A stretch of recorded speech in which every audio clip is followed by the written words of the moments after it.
মাঝে মাঝে এমন হয়ে থাকে যে ইচ্ছে থাকা সত্ত্বেও অনেক কিছু হয়ে ওঠে না। আজকে সকালে ঘুম থেকে ওঠার পরই আমার এত পরিমাণে লুজ মোশন হচ্ছিল, আমি যে কোথাও যাব এটা তো একদমই ইচ্ছে হচ্ছে না। তার থেকে বড় কথা, ইচ্ছের থেকে আমার এনার্জি হচ্ছে না। আজকে আমাদের প্ল্যান ছিল যে আমরা ঘুম থেকে উঠে সকালে নানি শাশুড়ির বাসায় যাব আমার, সো ওইটা তো একদমই হলো না। যেহেতু আমি একটু সিক ছিলাম, সো সারাদিন বাসায় ছিলাম। সন্ধ্যার পর গিয়ে মানে রাত্রে অলমোস্ট আমার জামাই বলতেছে চলেন আপনাকে নিয়ে একটু ঘুরে আসি। ঘুরতে যাওয়ার কথা শুনলে আমি অটোমেটিকলি ভালো হয়ে যাই। ভাবছি কোনো একটা রেস্টুরেন্টে গিয়ে ভালো একটা টাইম স্পেন্ড করব। পরে গিয়ে ডিসিশন নিলাম যে না, আমরা যেহেতু নানি শাশুড়ির বাসায় যেতে চাইছিলাম ওইখানেই যাব। অ্যান্ড গিয়ে সবাইকে সারপ্রাইজ দেই, যেহেতু হুট করে চলে গিয়েছিলাম সবাই অনেক বেশি সারপ্রাইজড হয়ে যায়।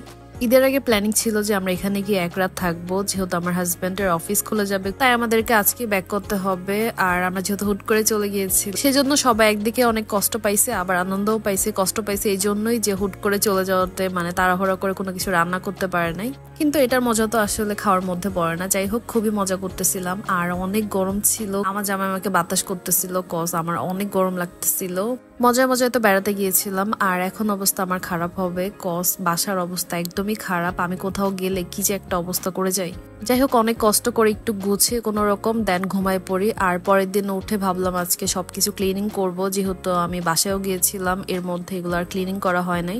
একদিন রুম ক্লিন না করলে কি যে পরিমাণ অবস্থা হয়ে যায়, তার মধ্যে তো 4-5 দিন এরকম ক্লিনিং হয় নাই ঠিক মতো। ক্লিনিং করার আগে আমি ভাবলাম একটা ড্রিঙ্কস বানাই নেই, যেহেতু অনেক বেশি গরম পড়ছে, একটু পরপর ড্রিঙ্কস খাবো আর ক্লিনিং করব, তাহলে খারাপ লাগা একটু কম কাজ করবে। আর আজকে বাসায় মোটামুটি ভালোই কাজ করা হয়েছে, যেহেতু আমাদের হেল্পিং হ্যান্ড বাসায় নাই, সো ওগুলো আমাদেরই করতে হয়েছে। মাঝে একটু আম খাচ্ছিলাম, এগুলো ছিল কাঁচমিটা আম, এগুলো অনেক মজা খেতে। আর আজকে যেহেতু ফ্রাইডে ছিল, সো আমি খুব আর্লি সবকিছু ক্লিনিং করে নামাজের জন্য চলে আসি।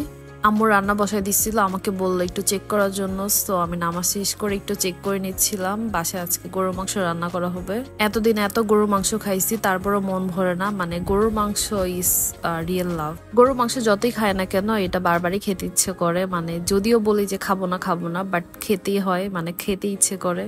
আমি একটু বেডশিট প্লাস বেড কভার গুলো চেঞ্জ করে নিচ্ছিলাম, যেগুলো আমার একদমই ভালো লাগে না, বাট তারপরও করা লাগে প্রত্যেক উইকে। রুমটা গোছানো হলে একটু রিল্যাক্স লাগে, সো সবকিছু গোছানোর পর খাওয়া দাওয়া করতে চলে আসলাম। আজকে বাসায় জাস্ট গরুর মাংস রান্না করছিল, আর আম্মু একটা ভর্তা বানাইছিল বেগুনের, যেটা পুরে ভর্তা বানানো হয়েছিল। আর আজকে আমি অনেক অনেক অনেক টায়ার্ড ছিলাম। আমার এই সব কাপড় চোপড় গুলো আমারই ক্লিন করতে হয়েছে, যেহেতু আমাদের আপুটা আসে না এখনো, সো এগুলো আমার ক্লিন করা ছাড়া আর কোনো ওয়ে ছিল না। ক্লিনিং করতে আমার খুব একটা প্রবলেম হয় না, আমার প্রবলেম হয় এই কাপড়গুলো গুছিয়ে রাখতে, এগুলো যে কত পরিমাণ প্যারা। আর ডিনার শেষ করে আমার খুবই ক্রেভিং হচ্ছিল একটু মোজো খাওয়ার জন্য, পরে জামাইকে দিয়ে মোজো আনাইলাম আর খেলাম, শান্তিও পেলাম। আর আজকে আমার ব্লগটা এ পর্যন্তই ছিল। আই হোপ আমার ভিডিও তোমাদের ভালো লেগেছে। Please don't forget to like, comment, share. Bye bye.